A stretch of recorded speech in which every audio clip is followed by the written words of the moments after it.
Bhuvanagiri SC గురుకుల పాఠశాలలో PMC నిధుల గోలుమాల్ జరిగిందంటూ స్వేచ్ఛలో వచ్చిన కథనానికి స్పందించారు అధికారులు. పాఠశాలలో విచారణ నిర్వహించేందుకు వచ్చారు. అయితే కవరేజ్ కు వెళ్లిన బిగ్ టీవీ ప్రతినిధిపై పాఠశాల ఇన్ఛార్జ్ ప్రిన్సిపల్ తో పాటు పీఈటీ సుధాకర్ బెదిరింపులకు దిగారు. నీ అంతు చూస్తామంటూ హెచ్చరించారు. అంతేకాదు ఈ తతంగానంతా ఎందుకు వీడియో తీస్తున్నారంటూ ఫోన్ లాక్కునే ప్రయత్నం చేశారు పీఈటీ సుధాకర్, ఇన్ఛార్జ్ ప్రిన్సిపల్.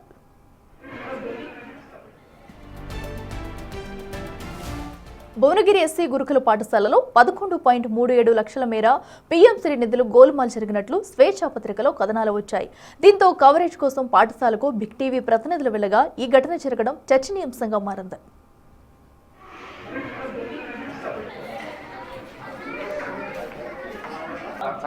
ఏమైంది చెప్తుందా బాబు? ఫస్ట్ మ్యాటర్ నాకు ఎందుకు చెప్పు. ఎందుకు బంద్ చేస్తున్నారు? ఎందుకు బంద్ చేస్తున్నారు మీరు? మీ పేరు ఏం చెప్పు. ఫస్ట్ చేయండి. మీ పేరు నేను చెప్పిస్తారు, బిల్ ఇస్తారండి. మీ పేరు ఈ బిల్ ఇస్తారండి. మీరు ఎవరు? మమ్మల్ని ఎందుకు అడ్డగిస్తున్నారు? మా ఫోన్ ఎందుకు లాక్కుంటున్నారు? మా ఫోన్ ఎందుకు లాక్కుంటున్నారు మీరు? నా మీద నువ్వు నాకు తెలియకుండా రాసినావు, రిపోర్ట్ రాసినావు. మీరు ఎందుకు నా ఫోన్ ఎందుకు లాగుతున్నావు? నువ్వు బిల్లు చూడు, నువ్వు బిల్లు చూసి అన్ని మాట్లాడుతున్నావు. బిల్లు చూడు, నేను తప్పు అన్నప్పుడు నీకు ఇస్తాను. మీరు ఎందుకు ఫోన్ ఎందుకు లాక్కున్నారు? మీరు ఫోన్ ఎందుకు లాగుతున్నారు? మీ పేరేం పేరు? నువ్వు చెప్పిన బిల్లు. మీ పేరేం పేరు? మీ పేరేం పేరు? స్టాక్ ఎంట్రీ ఇప్పిస్తా. నా తప్పు. మీ పేరేం పేరండి? నా స్టాక్ ఎంట్రీ. మీ పేరేం పేరు అంటున్నా. దాని గురించి ఎంక్వైరీ గురించి అవును, ఎంక్వైరీ ఆఫీసర్స్ తోనే మాట్లాడుతున్నాం. మేము అందుకే వచ్చినాం కదా సార్. ఏం జరుగుతుంది? ఏం ఎంక్వైరీ లోపల జరుగుతుంది? ఎంక్వైరీ మీకెందుకు ఇస్తారు? లోపలికి వచ్చారా? ఎంక్వైరీ ఆఫీసర్స్ కి ఇస్తాం. మేము అడిగామా మిమ్మల్ని? మిమ్మల్ని అడిగాం కదా. మమ్మల్ని ఎందుకు ఆపుతున్నారు సార్? మిమ్మల్ని ఆపడం కాదు అంటే ఏం అవసరం లేదా? అవసరం లేదా? పిల్లలకు సంబంధించినటువంటి డబ్బులు కాజేయిస్తున్నారు అని చెప్పేసి మాకు ప్రూఫ్లతో సహా ఉన్నాయి. దాని మీద మేము వచ్చినాము. మీరు వివరణ అడగ సార్ కూడా మేము ఏం చెప్పట్లేదు. ఎంక్వైరీ ఆఫీసర్స్ కి దానికి సంబంధించినటువంటి ఎంక్వైరీ జరుగుతుంది. మేము వాళ్ళకి సహకారంగానే అన్ని అందజేస్తున్నాము.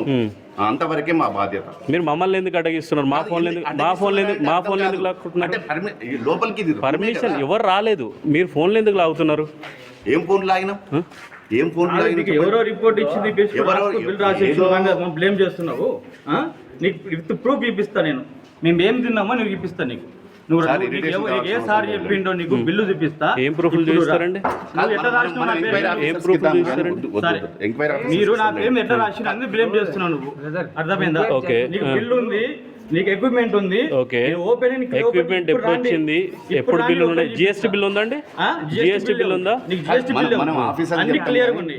అంటే నీ వల్ల మా పేరెంట్స్ బాధపడుతున్నారు. పిల్లల డబ్బులు కాజేసినప్పుడు బాధ ఉండాలి. పిల్లల డబ్బులు కాజేసినప్పుడు బాధ ఉండాలి. అర్థమైంది? ఓపెన్ క్లియర్ గా ఉంది. క్లియర్ బిల్ ఉంది, నీకు బిల్ ఇస్తా. నా స్టోర్ ఓపెన్ చేస్తా, చూసుకో. నీకు ఎవరో రాసిన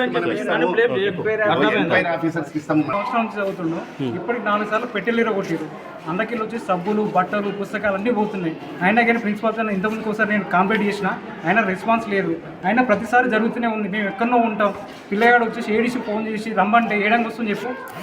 మేము లేకనే ఏరియా చదివించినప్పుడు కనీసం రెస్పాన్స్ ఉండాలన్నా ఉండదు. వాళ్ళది రెస్పాన్స్ ఉండదు, ఏం ఉండదు. అసలు గాలి కుదిరేసి ఆ పిల్లలు చదువుతా ఇట్లా తెలియదు. వింటున్నావా? ఆ పిల్లలకు వచ్చేసి కనీసం తెలుగు రావట్లేదు. మా పిల్లలకు తెలుగు, ఇంగ్లీష్ ఇట్లా రావట్లేదు. చదువు ఏం చెప్తున్నారు అనేది వాళ్ళకే అర్థం కావట్లేదు. వీళ్ళ పిల్లలు వచ్చేసి కార్పొరేట్ స్కూల్లో చదివిస్తున్నారు. అవునా? ఎందుకు అంటే వీళ్ళు ఎంతో లక్షల మందికి వెళ్ళి ఎడ్యుకేషన్ వచ్చేసి చదువుకున్న వాళ్ళు వీళ్ళ పిల్లల్ని ప్రైవేట్ స్కూల్లో వేసి మన పిల్లల్నేమో గాలికి వదిలేసినట్టు వాళ్ళు చదవట్లేక చూడట్లేదు. వాళ్ళు ఎందుకు మేము చెప్తున్నాం కదా అంటారు.